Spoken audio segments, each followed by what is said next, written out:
We are past that. The Honorable Maina Madenge. Order, Honorable Mutunga.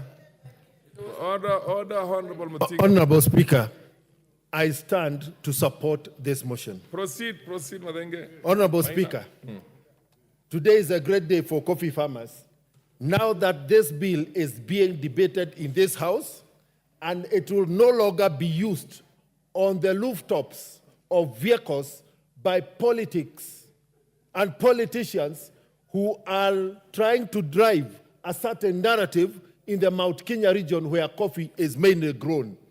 There have been accusations that the majority leader in this House being falsely and unfairly accused of frustrating a bill that had not even gotten to the floor of this House. Well, senior members who have been here long enough know the procedure of Parliament and the way bills are processed. So today, I'm a happy member of this House and also a happy chair of the Parliamentary Coffee Caucus. Honorable Speaker,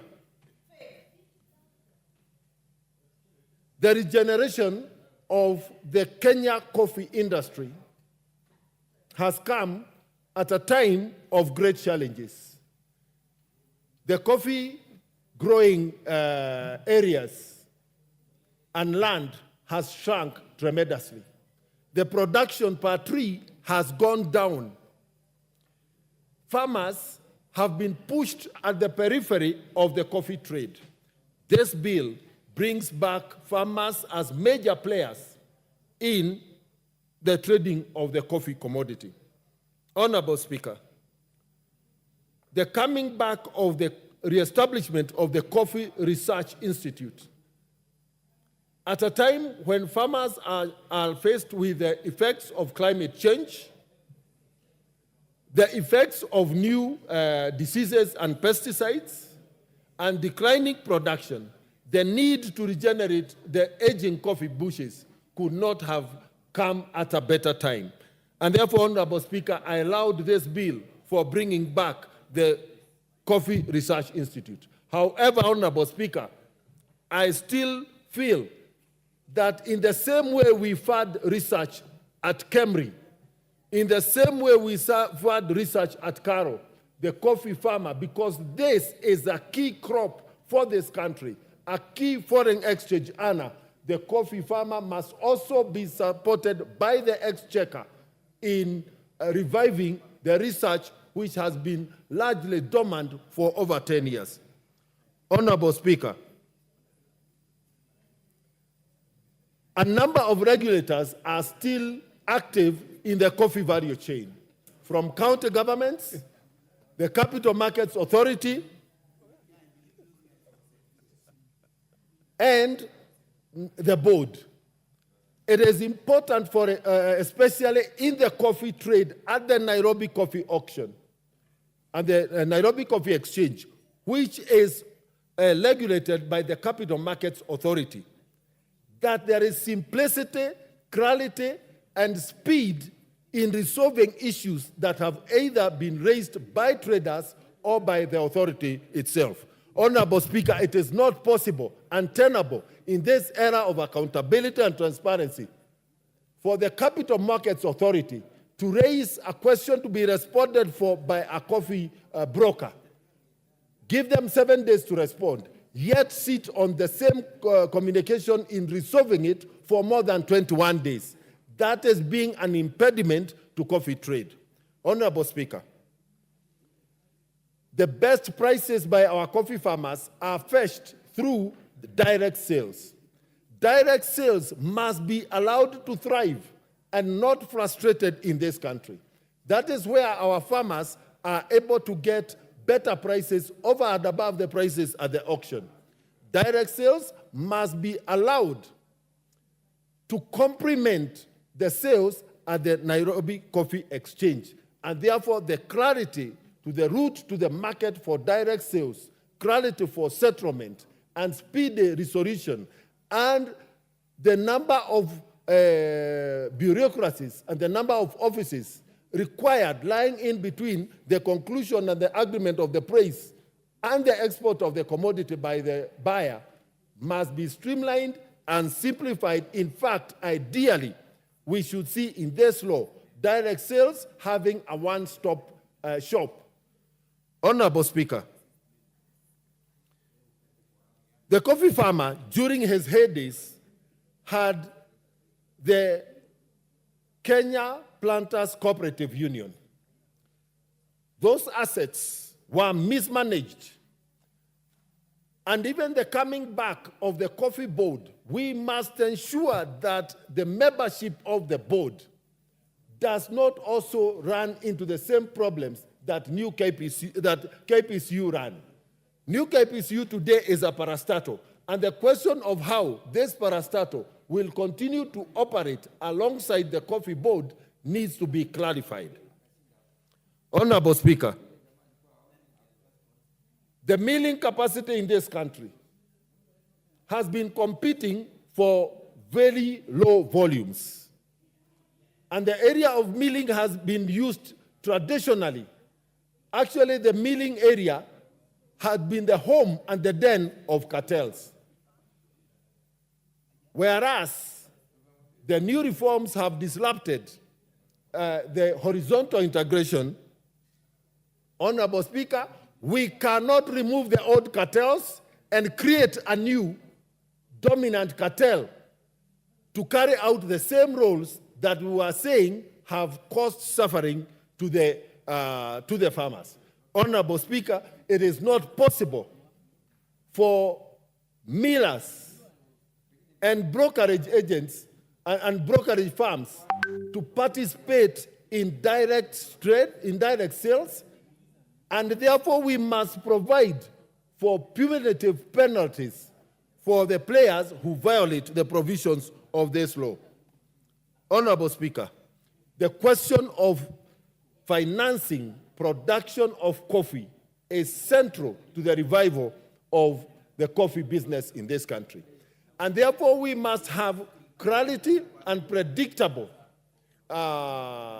subsidy program for coffee farmers.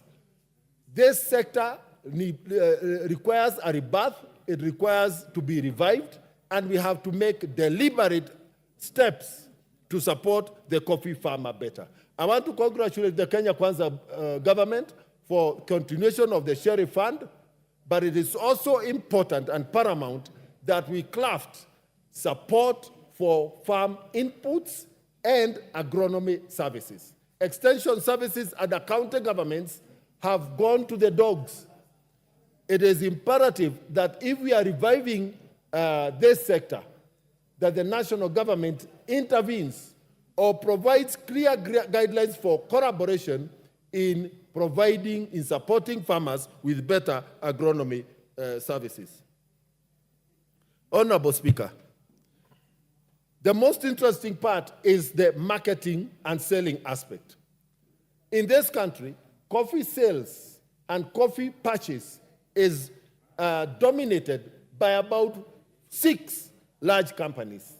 Those large companies have crowded out any small players who would want to come and provide and offer competition. Then Nairobi Coffee Exchange must deliberately open the route for the small players who will buy small volumes at premium prices to come and compete in that space. Alternatively, we must create a deliberate path for those small players to go directly to our wet mills and our cooperatives and purchase our coffee directly from our farmers. Honorable Speaker, I support. The Honorable Member of Parliament for Kirinyaga and Nyeri. Thank you, Honorable Speaker. I rise to support this bill. Honorable Speaker, I stand here as a good example and a beneficiary of proceeds of coffee. My humble parents from Kirinyaga County used to farm or engage in coffee farming, and those are the proceeds that took me through school. Honorable Speaker, allow me to first recognize the meticulous work done by the Senate Committee on Agriculture, led by Honorable Kamau Murango, the Senator, Kirinyaga County. Honorable Speaker, it goes without saying that for a long time, coffee farmers have not been getting their dues. Honorable Speaker, Kirinyaga County produces some of the best coffee famed for its aroma. Notably, Rongeto Factory from Gishugu constituency fetched Kenya shillings 1,715 per kg for their AA grade in the last year at the NCE. Honorable Speaker, despite the challenges that have been there in the coffee sector, this bill now seeks to address some of the pertinent issues so that coffee farmers can finally enjoy the proceeds of their work. It is worth noting, Honorable Speaker, that governance has been a major challenge in the coffee sector. As we discuss and debate the Coffee Bill, Honorable Speaker, 2023, it is also important to remember that we must also fast-track as a House the Cooperatives Bill that will address most of the issues that occur in the governance sector of coffee. Honorable Speaker, recently in Kirinyaga County, we saw protests in various cooperatives, notably Kiberegwe Coffee Farmers Cooperative and Mutira Coffee Farmers Cooperative, due to governance issues that have denied farmers their dues and loopholes that are exploited to ensure that they do not get what is owed to them. Honorable Speaker, we must go an extra mile to ensure that as we push for direct sales, Honorable Speaker, so that coffee farmers can be able to market their coffee and sell it directly to any willing buyer, bypassing intermediaries that often manipulate market prices and take advantage of them, that we also address concerns that coffee cooperatives are facing at the county level in terms of infrastructure, Honorable Speaker, which is the duty of the county, Honorable Speaker. We must also address issues of farmhand inputs, Honorable Speaker. We know that we had a very robust fertilizer program, Honorable Speaker, but as I speak, farmers of Kiberegwe Coffee Cooperative Society, Honorable Speaker, do not have the necessary farmhand inputs to ensure that they are also able to grow the crop and maximize the output on their farms.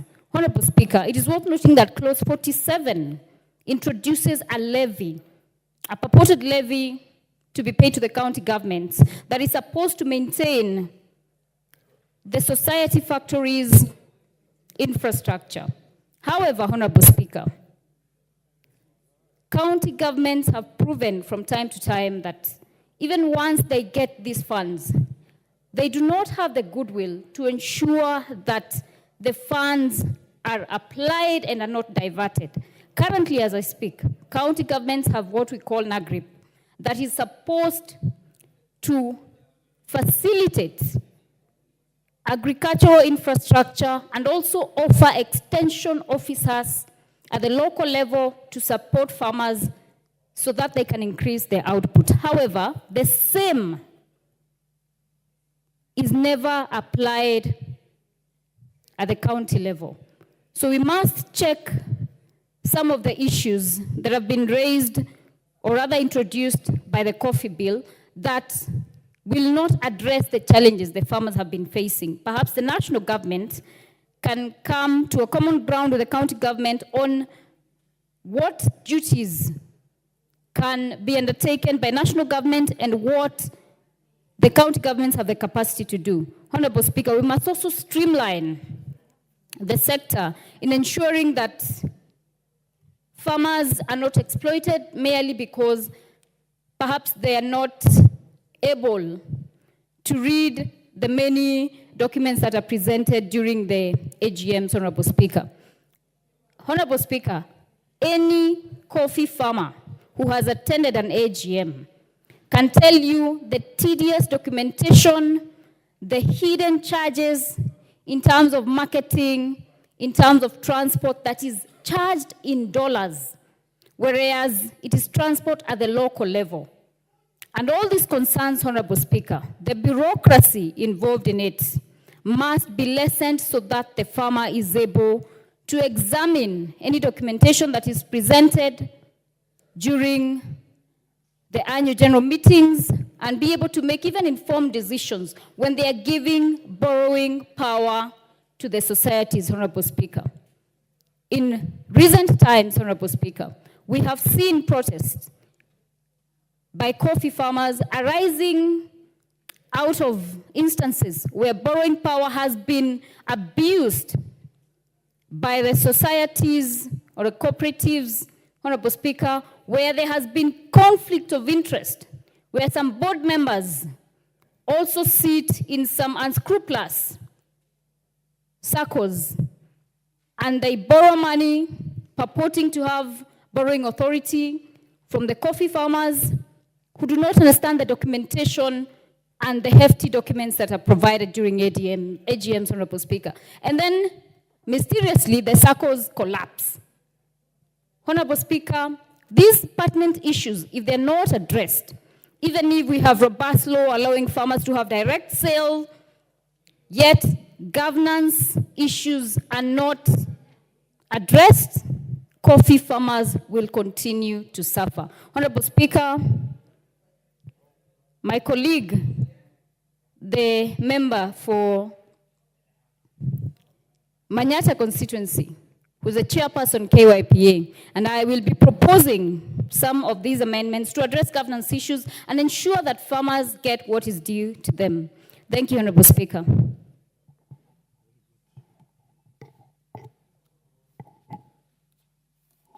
Melly.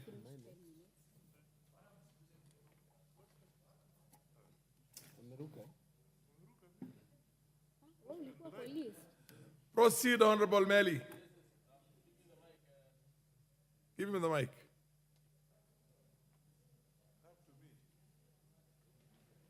I lost my card, so I don't know. Yeah, you have the mic next to you.